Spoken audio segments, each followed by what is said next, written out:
तो टॉपिक है subjective sheet number 60 elastic potential energy, जिसका फॉर्मूला वर्क डन का half into force applied into extension produced. तो इसके अंदर क्या गिवन है, एक स्टील वायर है, एक स्टील वायर की लेंथ क्या है, कैपिटल एल। तो लेंथ को किससे रिप्रेजेंट करते हैं भाई, कैपिटल एल। इस स्ट्रेच थ्रू, कितना स्ट्रेच हो गया स्टील वायर, 2 mm। तो ये क्या गिवन है, delta L. The cross section area A की वैल्यू भी गिवन है। तो क्या निकालना है, elastic potential energy stored in the wire. तो क्या गिवन है, लेंथ मीटर में, क्या गिवन है डेल्टा एल, mm में, तो इसको भी मीटर में कन्वर्ट करेंगे।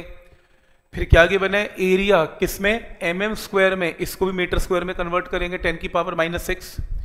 यंग्स मॉडुलस किस में गिवन है, न्यूटन पर मीटर स्क्वायर, ऑलरेडी SI है। तो सारे यूनिट पहले मीटर और न्यूटन में सेट किए।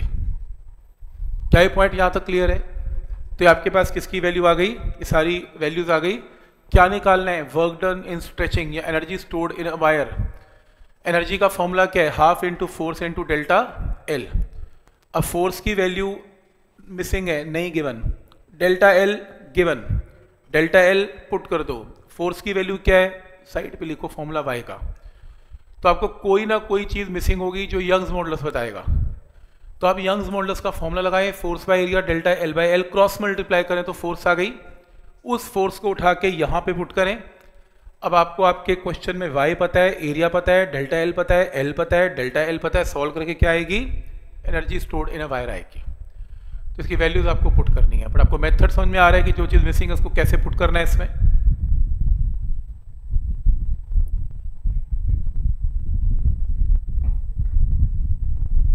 ठीक है,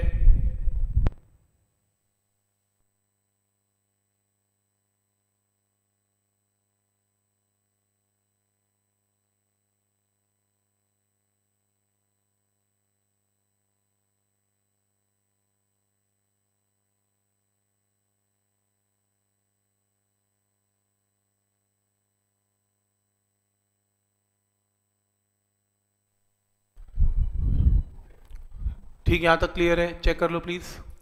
सॉल्व नहीं किया पर आई होप आपको मेथड समझ में आ रहा है। जो भी मिसिंग वैल्यू होगी वो यंग्स मॉडुलस से ही पता लगेगी। तभी तो जानबूझ के आपको किसकी वैल्यू दी जा रही है, यंग्स मॉडुलस की वैल्यू दी जा रही है।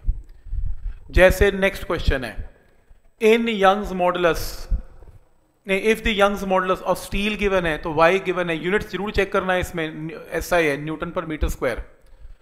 Calculate work done in stretching the steel wire, तो वर्क डन निकालना है। और जिसकी लेंथ क्या है 100 सेंटीमीटर, 100 सेंटीमीटर को किस में कन्वर्ट करेंगे, मीटर में। एंड क्रॉस सेक्शन एरिया जो कि किस में गिवन है, सेंटीमीटर स्क्वायर, किस में कन्वर्ट करना है, मीटर स्क्वायर में। And a load of 20 kg slowly applied, 20 kg का लोड, 20 kg का मास नीचे लगा दिया, जिससे कि स्टील वायर क्या हो गई, एक्सपैंड हो गई। Without elastic limit being reach, ये तो बताने की जरूरत नहीं थी, हम कौन सा इलास्टिक लिमिट को क्रॉस कर रहे हैं। अगर क्रॉस करेंगे तो वायर टूट जाएगी, तो ये तो इलास्टिक लिमिट के अंडर ही काम होता है सारा। तो इसमें फिर से same formula, half into force into delta L. अब क्या कुछ गिवन है ये चेक कर लेते हैं। फोर्स 20 kg की फोर्स क्या बनेगी, 20G, mg, m नहीं mg, f की जगह mg। डेल्टा एल की वैल्यू नहीं मालूम, तो आपको इस क्वेश्चन में इस बार फोर्स की वैल्यू तो मालूम है 20G, आपको डेल्टा एल नहीं मालूम, तो इसकी जगह क्या गिवन है, यंग्स मॉडुलस। अब साइड पे y का फॉर्मूला लिखें, force by area delta L by L, cross multiply करके क्या निकलेगा यहाँ पर, डेल्टा एल। उस डेल्टा एल को यहाँ पे पुट कर दें, FLAY। आपको इस क्वेश्चन में mg पता है, आपको फोर्स फिर से पता है mg, तो आप यहाँ पर फिर से फोर्स की जगह क्या पुट करेंगे, 20G।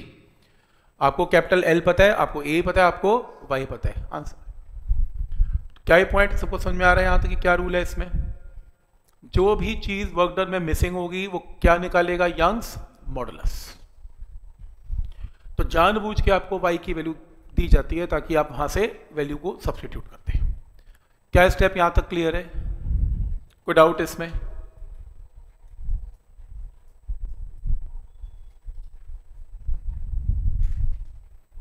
समझ में आ रहा है कि कैसे करना है?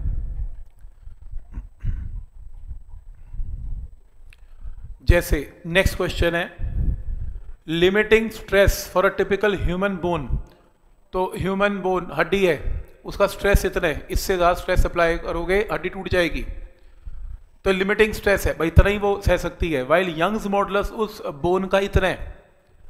How much energy can be absorb by 2 legs, ये लातों की हड्डी है, तो उस बोन के ऊपर काम हो रहा है। अब बोन के ऊपर वेट है, हड्डी एक्सपैंड नहीं होती, हड्डी बोन कॉन्ट्रैक्ट होती है, दब जाती है, इतने भार से कंप्रेस हो जाएगी। डेल्टा एल इसमें एक्सपेंशन का नहीं है, इसमें कंप्रेशन का है। तो जब आप ऐसा करेंगे, वो कह रहा है कितनी एनर्जी एब्जॉर्ब करेगी। देखो एनर्जी जब ये कंप्रेशन होता है तो ये सारी एनर्जी आपके लेग्स जो है एब्जॉर्ब कर लेती है, बोन्स एब्जॉर्ब करती हैं। तो इस केस में वो कह रहा है कितनी एनर्जी एब्जॉर्ब करेगी if each has a typical length of, length की वैल्यू एक बोन की 50 सेंटीमीटर है और एरिया की क्रॉस सेक्शन एरिया भी गिवन है। तो सबसे पहले लिखते हैं क्या गिवन है, स्ट्रेस गिवन है न्यूटन पर मीटर स्क्वायर में, यंग्स मॉडुलस गिवन है एसआई में न्यूटन पर मीटर स्क्वायर में, आपको लेंथ 50 सेंटीमीटर गिवन है तो 50 × 10⁻⁻² मीटर में कर लिया, आपको एरिया 5 सेंटीमीटर स्क्वायर गिवन है, इसको मीटर स्क्वायर में कन्वर्ट कर लिया। क्या निकालना है, कितनी एनर्जी एब्जॉर्ब हुई, दैट इज जब आप बोन को दबाएंगे तो energy stored in a wire की जगह एनर्जी स्टोर्ड बाय अ बोन, इसको पोटेंशियल एनर्जी बोलते हैं। जब आप एक स्ट्रिंग को खींचते हैं या उसको कंप्रेस करते हैं तो उसमें वर्क डन लगता है, वो वर्क डन स्टोर होता है उसमें in the form of potential energy. तो इन शॉर्ट आपको पोटेंशियल एनर्जी का फॉर्मूला ही लगाना है, जो कि एक ही फॉर्मूला है, ½ × F × डेल्टा एल। अब क्या गिवन है चेक कर लें, आपको डेल्टा एल नहीं गिवन, आपको फोर्स की वैल्यू भी नहीं गिवन, दोनों नहीं गिवन, तो फिर किसको याद करोगे, यंग्स मॉडुलस को। इसकी जगह आपको स्ट्रेस गिवन है। यंग्स मॉडुलस क्या होता है, Y stress by strain, strain क्या होता है डेल्टा एल बाय एल। मैंने स्ट्रेस को फोर्स बाय एरिया लिखा नहीं जानबूझ के, क्योंकि मेरे को डायरेक्टली स्ट्रेस गिवन है। क्रॉस मल्टीप्लाई करें, delta L by L stress by Y, L को राइट साइड पे ले जाएं, किसकी वैल्यू आ गई, डेल्टा एल की। तो आपको इस क्वेश्चन में स्ट्रेस पता है, आपको वाई पता है, आपको एल भी पता है, सॉल्व करके क्या आएगा, डेल्टा एल। तो चलो एक वैल्यू तो आ गई डेल्टा एल, तो डेल्टा एल की वैल्यू पूरी की पूरी यहां सब्स्टिट्यूट कर दी। अब दूसरी वैल्यू क्या निकालनी है, फोर्स की। फिर याद करो यंग्स मॉडुलस को या याद करो स्ट्रेस को, क्योंकि स्ट्रेस गिवन है इसमें, stress is equal to force by area, force is equal to stress into area. आपको स्ट्रेस पता है, आपको एरिया पता है, तो इस फोर्स की जगह सब्स्टिट्यूट करो स्ट्रेस इनटू एरिया। अब देखो ना, आपको स्ट्रेस पता है, आपको एरिया पता है, आपको लेंथ पता है और आपको वाई भी पता है। यहां से वैल्यूज पुट करके आपके पास आंसर आएगा। इसमें अगर कोई ऐसा ना लगाना चाहे तो एक और शॉर्टकट भी है, लेकिन जो लोग फॉर्मूला याद कर सकते हैं उनके लिए मैंने आपको work done per unit volume के फॉर्मूले करवाए थे, ½ × स्ट्रेस × स्ट्रेन वाले। उसमें एक फॉर्मूला करवाया था ½ × चेक करो स्ट्रेस का स्क्वायर डिवाइडेड बाय वाई, ये था। अब वर्क डन का मतलब तो पोटेंशियल एनर्जी ही होता है, एक ही बात है। वॉल्यूम बोन का क्या है, एरिया इंटू एल, सेंट्रिकल बोन है, इज इक्वल टू ½ × स्ट्रेस का स्क्वायर बाय वाई। ये लो हो गया आंसर। स्ट्रेस पता है, वाई पता है, एरिया पता है, लेंथ पता है, क्रॉस मल्टीप्लाई करके क्या आएगी, पोटेंशियल एनर्जी आ जाएगी। पॉइंट समझ में आ रहा है यहाँ तक कि क्या लॉजिक है इसमें। तो यहाँ से सॉल्व करके पोटेंशियल एनर्जी आएगी, आंसर होगा। पर ये आंसर फाइनल होगा नहीं, क्यों नहीं होगा, ऐसा क्यों, इसका आंसर अप्रॉक्सीमेटली आने वाला है 72 पॉइंट समथिंग, आंसर है 144। ऐसा क्यों, ये आपने कैलकुलेशन कितनी बोन्स के लिए की है, एक, और लेग्स में कितनी बोन्स हैं, दो लेग्स हैं, तो ट्वाइस। तो रिजल्ट को क्या करना पड़ेगा, ट्वाइस। तो जो भी आपकी एक बोन की एनर्जी आएगी दूसरी बोन में भी सेम एनर्जी है, तो इंटू 2 करेंगे तो टोटल एनर्जी की वैल्यू आएगी, फिर आंसर 144 आएगा। समझ में आ रहा है यहाँ तक। तो जो भी आंसर आएगा उसको एंड में ट्वाइस भी करना पड़ेगा। पर मेथड क्लियर है कि कैसे लगेगा। फॉर्मूला रजिस्टर मेंटेन कर लेना। मैं बार बार कह रहा हूँ, ग्रेविटेशन से स्टार्टिंग से होते हुए आज भी कम से कम 3-4 फॉर्मूले और करवाने वाला हूँ, उसके बाद भी करवाने वाला हूँ। कम से कम इस यूनिट के अंदर मेरे को लगता है ना करते भी 20 से ऊपर फॉर्मूलाज बनने वाले हैं। थर्मोडायनेमिक्स में लाके कम से कम 40 के करीब बनेंगे।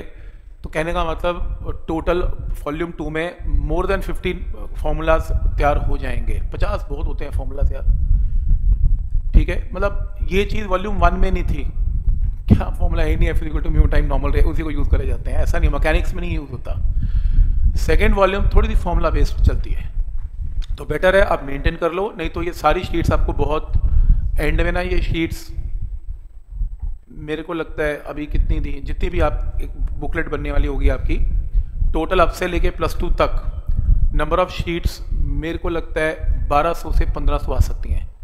1200 शीट्स बोला मैंने आपको, ठीक ही सुना मैंने, 12-15 नहीं कहा, मैंने 150 भी नहीं कहा। तो मतलब आपकी कम से कम 4 किताबें +2 की रेडी हैं और 2 +1 की अभी लगा 6 किताबें अगर मैं बाइंड करके दूंगा तो 6 बुक्स के करीब बनती हैं।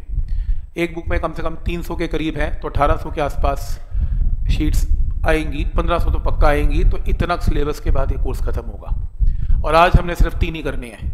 चलो यार यही तो स्पीड है और क्या है, साल भी तो 1.5 बोला मैंने आपको।